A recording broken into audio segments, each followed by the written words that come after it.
Kaligirang pangkasaysayan ng Florante at Laura. Ang Florante at Laura ay isa sa mga pinakatanyag at pinakamahalagang akda sa kasaysayan ng panitikang Pilipino. Bagamat ito ay isang awit na naglalahad ng pag-ibig, pagtataksil at pakikipagsapalaran, higit pa rito ang layunin ng akda. Sa likod ng mga tauhan at tagpuan, inilarawan ni Francisco Balagtas Baltazar ang tunay na kalagayan ng lipunang Pilipino noong panahon ng pananakop ng mga Espanyol.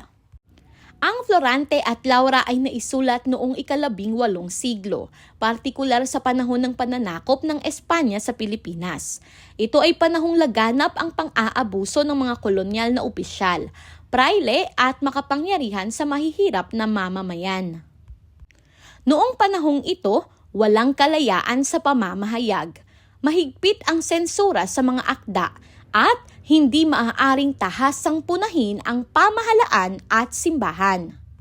Dahil dito, napilitan ang mga manunulat tulad ni Balagtas na gumamit ng simbolismo at talinghaga upang maipahayag ang kanilang saloobin laban sa pang-aapi.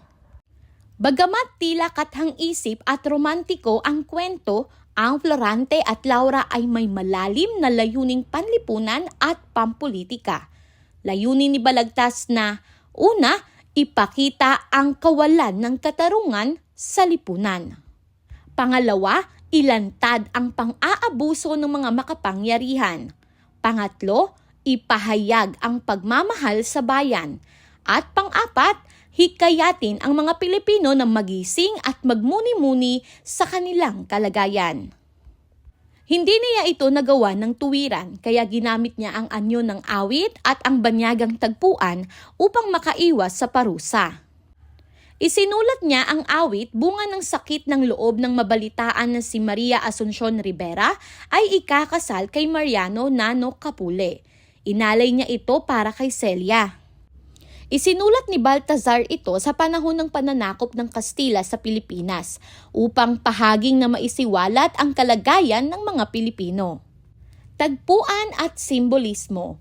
Bagamat ang tagpuan ng akda ay sa Albania, Persia at Crotona, hindi ito tunay na mga lugar na pinuntahan ng may akda. Ang Albania ay sumasagisag sa Pilipinas.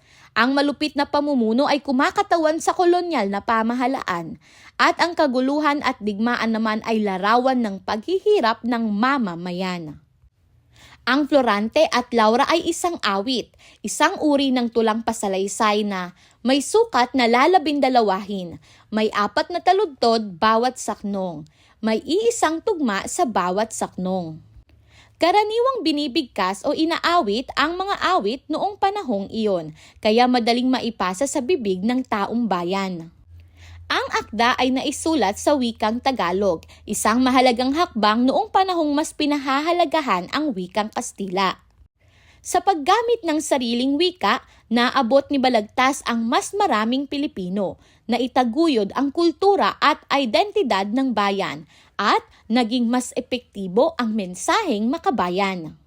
Saan galing ang pangalan ni Florante? Ang Florante ay hango sa Kastilang florar na nangangahulugang lumuluha o umiiyak. Bakit isang obra maestra ang Florante at Laura? Noong panahon ng Kastila, dumaan sa mahigpit na sensura ng mga Kastila ang panitikan. Tanging ang Florante at Laura lamang ang pumasa sa sensura ng mga Kastila, bagamat marami itong natatagong paghihimagsik ayon kay Lope K. Santos. Hindi ito nakita ng Kastila. Ang alam lang nila, ito ay tipikal na pumapaksa sa tulang romansa. Ang awit na ito ay nabasa at naging inspirasyon ni Jose Rizal sa pagsulat niya ng Noli Me Tangere at El Filibusterismo. Naging mapagbalat kayo ang akda sa panunuligsa. Maging si Apolinario Mabini ay dumakila sa akda ni Balagtas. Ginamit ang alegorya sa akda at nagmistulang Biblia ng panulaan. Ang Florante at Laura ay isang tulang romansa. Ito ay nagsasalaysay ng mga pakikipagsapalaran at pakikipag-ibigan ng mga prinsipe at iba pang mga dugong bughaw. Lumaganap ito sa Pilipinas noong ika-18 siglo na dala ng mga Kastila. Ang dalawang tulang romansa ay ang awit at korido. Ano nga ba ang pagkakaiba ng korido at awit?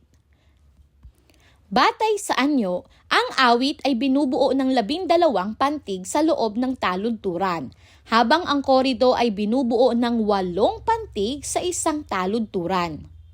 Batay naman sa musika, ang awit ay mabagal ang himig o adante. Ang korido naman ay mabilis ang himig o allegro. Ang paksa ng awit ay tungkol sa bayani, alamat at mandirigma at larawan ng buhay. Ang korido naman ay pananampalataya, alamat at kababalaghan. Ang awit ay walang taglay na kapangyarihang supernatural, makatotohanan o hango ito sa tunay na buhay.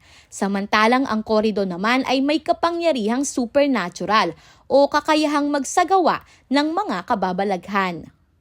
Narito ang mga bagay na tinuro sa mga Pilipino ng Florante at Laura. Una, wastong pagpapalaki sa anak. Pangalawa, pagiging mabuting magulang. Pangatlo, pagmamahal at pagmamalasakit sa bayan. Pang-apat, pag-iingat laban sa mga taong mapagpanggap o mapagkunwari at makasarili. Panlima, pagpapaalala sa madla na maging maingat sa pagpili ng pinuno sapagkat napakalaki na panganib na dulot sa bayan ng pinunong sakim at mapaghangad sa yaman. At ang panghuli, ang kahalagahan ng pagtulong sa kapwa, maging doon sa may magkakaibang relihiyon tulad ng Muslim at Kristiyano.